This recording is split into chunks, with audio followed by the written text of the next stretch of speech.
So today, I want to talk about something that I think is the most important question of this entire war. Not who is winning, not how many strikes have been launched, not what Trump said yesterday or what Iran threatened today.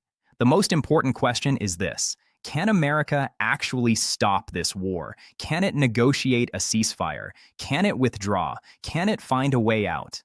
And the answer, when you look at it carefully, is deeply unsettling. America is trapped. It is stuck. It cannot go forward and it cannot go back.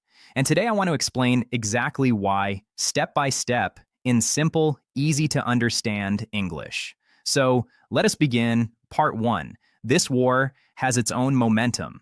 The first thing you need to understand about this war is that once a war like this starts, it develops its own momentum, its own logic. It stops being something that politicians and generals control, and it starts controlling them. Think about Ukraine. That war started in February 2022, and from the very first weeks, both sides knew that a negotiated settlement was possible. Both sides knew that continuing the war was causing enormous damage, enormous suffering, enormous economic cost. And yet, 4 years later, that war is still going, still grinding, still destroying lives and economies on both sides. Why? Because once a war starts, stopping it requires one side to accept something deeply painful, to accept loss, to accept humiliation, to accept terms that feel unbearable. And that is something most governments, most leaders find almost impossible to do. This war in Iran is going to follow exactly the same pattern. Neither side will concede defeat, even when it is clearly in their best interest to stop. And this war could drag on for years and years.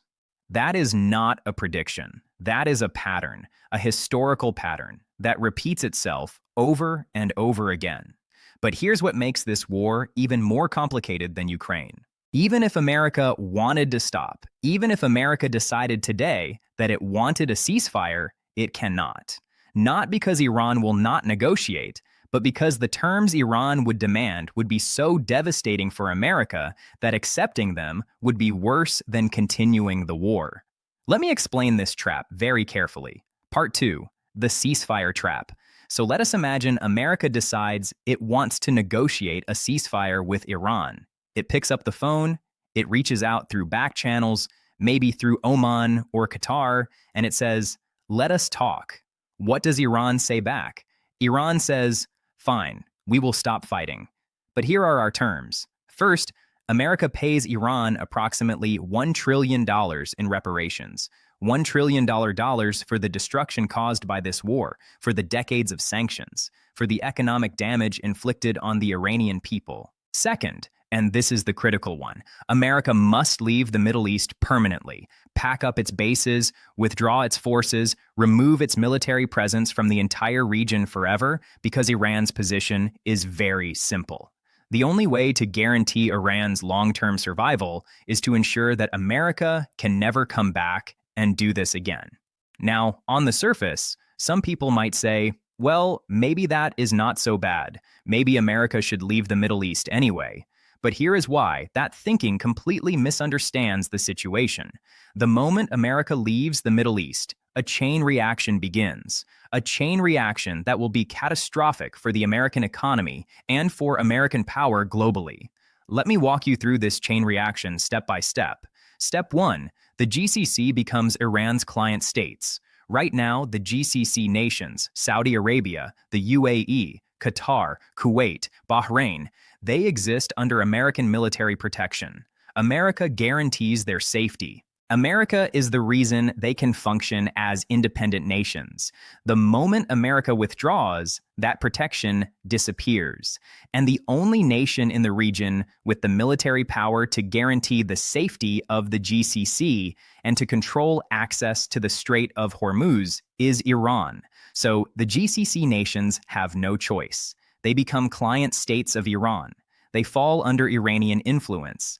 They have to make their peace with Tehran because without American protection, Iran is the only game in town. Step 2, the petrodollar collapses. Now, here is where it gets really serious for America. Because the GCC is not just a collection of oil-rich desert nations. The GCC is the foundation of something called the petrodollar. And the petrodollar is the single most important mechanism keeping the American economy alive. Let me explain this simply. The GCC sells its oil in US dollars. Every barrel of oil that Saudi Arabia sells, every cubic foot of gas that Qatar exports, it is all priced and sold in US dollars. That means every nation on Earth that needs Gulf energy, which is most nations, has to hold US dollars to buy it. That creates a permanent global demand for US dollars. And then the GCC takes those dollars it earns from selling oil and recycles them back into the American economy. It buys American treasury bonds. It invests in American financial markets. It funds American debt. This is the mechanism, this petrodollar recycling, that allows America to function with $39 trillion in debt. $39 trillion. The American economy is essentially a Ponzi scheme. It relies on foreign nations continuously buying US dollars and US debt to keep functioning. And the petrodollar is the engine that drives that entire system. Now, the moment the GCC falls under Iranian influence, what happens to the petrodollar? It disappears. The GCC no longer has any reason to sell its oil in US dollars. It no longer has any reason to recycle its earnings back into American markets. The entire foundation of American financial power collapses. And remember, America is sitting on $39 trillion in debt. Without the petrodollar, without foreign nations continuously buying US dollars, the American economy cannot service that debt. It cannot function. The consequences would be catastrophic. Step 3, Japan and South Korea remilitarize. So now let us look at what happens in Asia when America withdraws from the Middle East. Japan and South Korea are watching everything that is happening right now very carefully. They're watching America struggle in Iran. They're watching the limitations of American military power being exposed in real time, and they're asking themselves a very uncomfortable question. If America cannot win decisively against Iran, can America really protect us against China, against North Korea? Can we really trust our entire national security to a nation that is clearly overstretched and struggling? And if America then withdraws from the Middle East, that question becomes impossible to ignore. Because if America is willing to leave the Middle East when things get difficult, it might be willing to leave Asia too. So Japan and South Korea have no choice. They have to remilitarize. They have to build up their own military capabilities. They have to stop relying on American protection and start protecting themselves.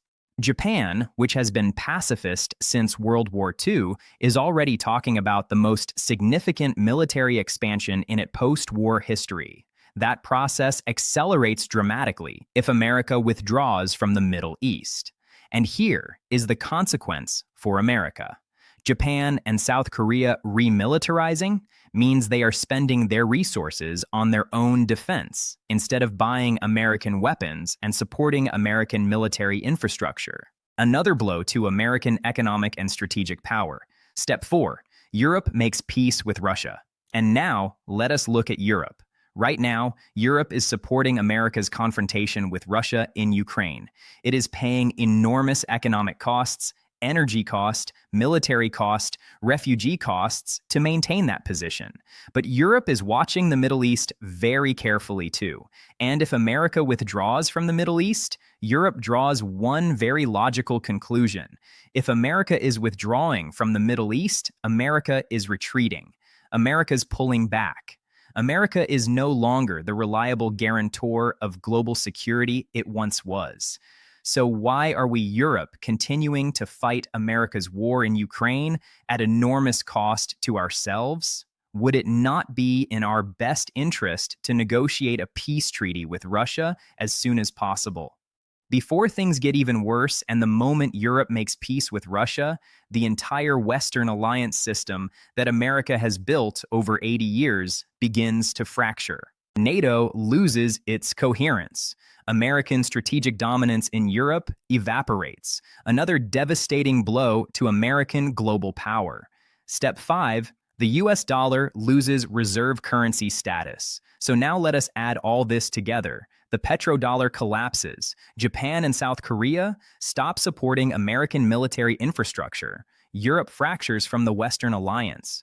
What does all of this mean for the US dollar? It means the US dollar loses its status as the global reserve currency. Nations stop holding dollars. Nations stop buying American debt. Nations stop recycling their earnings into American markets.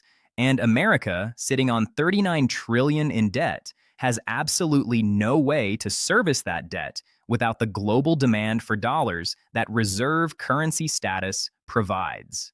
The American economy, which is essentially a Ponzi scheme dependent on foreign nations continuously buying US dollars, collapses. This is why America cannot withdraw from the Middle East. This is the trap. The cost of staying in this war is enormous, but the cost of leaving is even more enormous. America is stuck. It has no good options, only bad ones and worse ones. Part 3, the ground invasion trap. So if America cannot negotiate a ceasefire and cannot withdraw, what does it do? The pressure builds to escalate, to do something dramatic, to show strength. And that is where the ground invasion trap begins. Right now, there is talk of approximately 200 Marines coming in from Okinawa, heading to the Middle East. And the rumor, and I want to be clear, this is a rumor, is that the intention is for these Marines to take Carr Island. Now let me explain why Carr Island matters. Carr Island is where Iran exports approximately 90% of its oil. 90%. It is Iran's economic lifeline, its most critical strategic asset. And the logic of taking it seems very compelling on the surface. If America takes Carr Island, it destroys Iran's ability to fund this war. It cuts off Iran's oil revenue. It brings Iran to its knees economically, and it would look fantastic on television. Trump would look strong. American morale would surge. But here is the problem. You can take Carr Island, but you cannot hold it. Carr Island sits very close to the Iranian coast. The moment American Marines land on that island, Iran starts hitting it with artillery, with drones, with missiles. The island becomes a killing ground. So to protect the Marines on Carr Island, America has to take control of the nearby coastline. But now American forces are on the Iranian coast. And the Iranian coast is overlooked by the Zagros Mountains. So Iran starts hitting American positions from the mountains. So now America has to take the mountains too. And once you are in the Zagros Mountains, you are inside Iran. You are occupying Iranian territory. You are no longer conducting a limited military operation. You are in a land war inside one of the most geographically challenging countries on Earth. This is mission creep. And history tells us exactly where mission creep leads. In 1965, America sent 3,000 Marines into Dong in Vietnam. Just 3,000 Marines. A limited mission, a defined objective. 4 years later, America had 500,000 troops in Vietnam. 500,000. From 3,000 to 500, zero. He says once you commit, once you are inside, you cannot leave because leaving means admitting defeat. And the sunk cost, the lives already lost, the money already spent, makes leaving psychologically and politically impossible. That is the sunk cost fallacy. And it is one of the most powerful and dangerous forces in all of human decision-making. Once you have invested enough, once you have lost enough, you keep going. Not because going forward makes sense, but because stopping feels like all those losses were for nothing. America went through this in Vietnam. It went through it in Iraq. It went through it in Afghanistan. And he is about to go through it again in Iran. Part 4, why America is actually losing this war. And now I want to tell you something that most mainstream coverage is completely hiding from you. The American military does not want to fight this war. Not because American soldiers are not brave or capable. They are.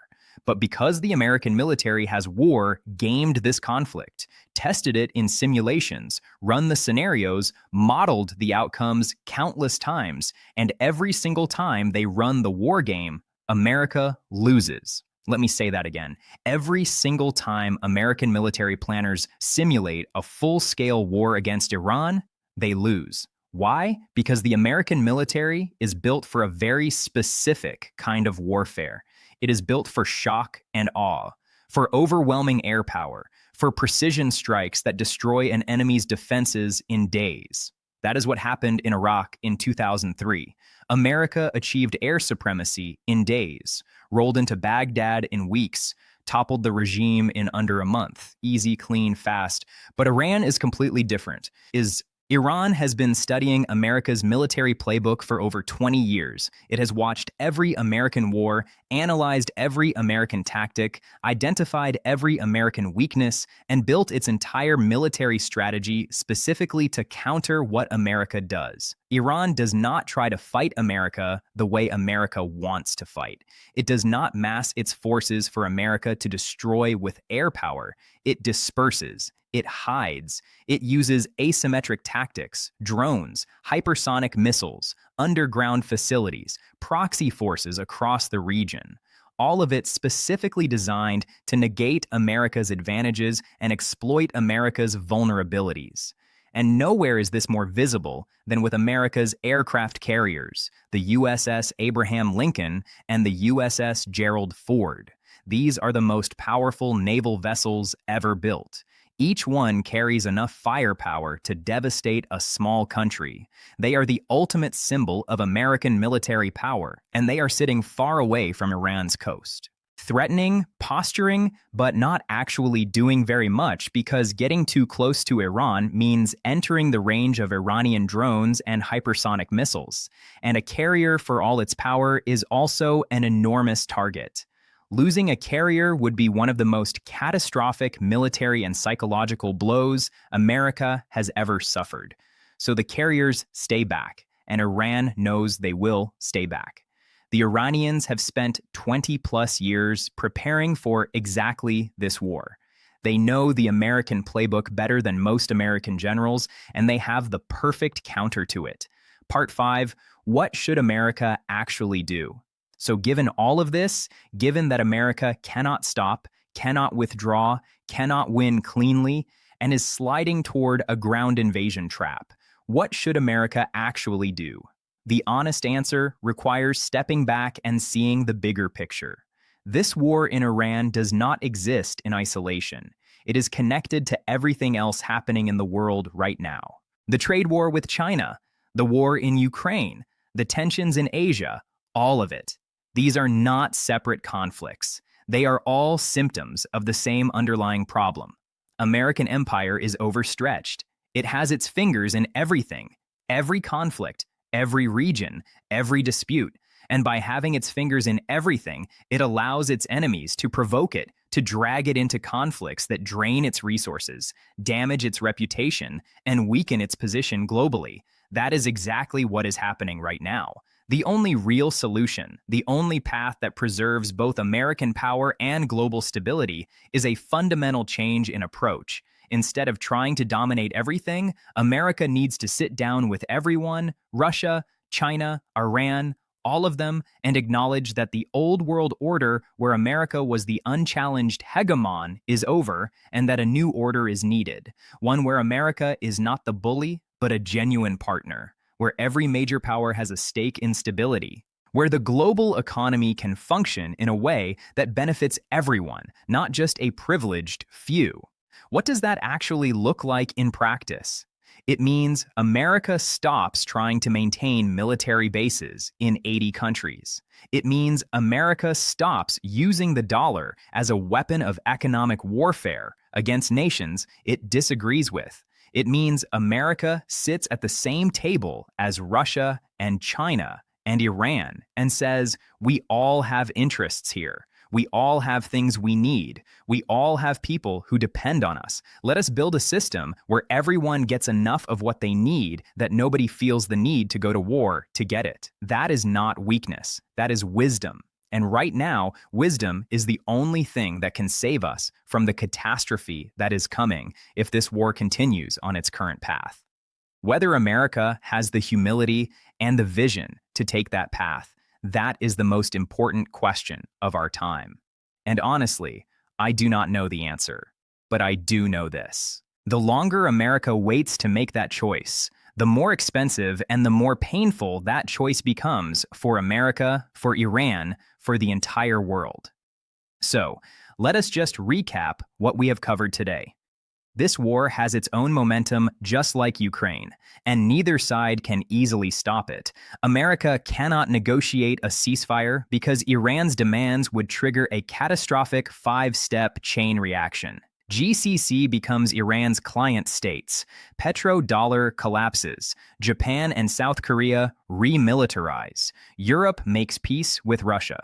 US dollar loses reserve currency status. American economy built on $39 trillion of debt collapses. America cannot send ground troops because Karg Island leads to the coast, leads to the Zagros Mountains, leads to a full-scale land war. Mission creep exactly like Vietnam, from 3,000 Marines to 500,000 troops. America cannot win militarily because the American military loses every single war game simulation against Iran. And Iran has spent 20 years building the perfect counter to America's playbook. America is trapped. It cannot go forward. It cannot go back. It cannot stay where it is indefinitely. And the only real exit, the only path that does not lead to catastrophe is wisdom. A new partnership, a new world order, where America leads not through domination, but through cooperation. Whether that happens, only time will tell. Subscribe for more analysis of this conflict explained in simple English. And tell me in the comments, do you think America will find a way out of this trap? Or is this war going to drag on for years, just like Ukraine? I will see you next.